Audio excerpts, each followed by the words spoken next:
চলছে জামাই ষষ্ঠীর মৌসুম, আর এই মৌসুমে জামাইকে যদি এমন সুন্দর বাসন্তী পোলাও তৈরি করে খাওয়ানো যায়, বিষয়টা তো পুরো জমেই যায়।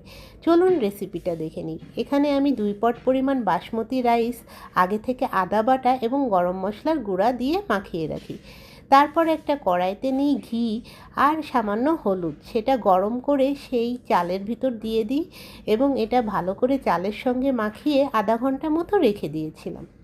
এদিকে আমি একটা কড়াইতে নিই সামান্য ঘি এবং সয়াবিন তেল, আর দিয়ে দিই কয়েকটা তেজপাতা এবং আগে থেকে ভিজিয়ে রাখা কাজু বাদাম এবং কিশমিশ। এটা একটু বেশি পরিমাণে দিতে হবে, যত বেশি দেওয়া হবে তত টেস্ট হবে।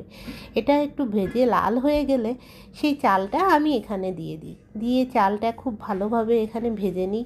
যখন চালটা ভাজা হয়ে যায় এবং ঘ্রাণ বের হয়, তখন আমি ফুটানো গরম জল এতে দিয়ে দিই।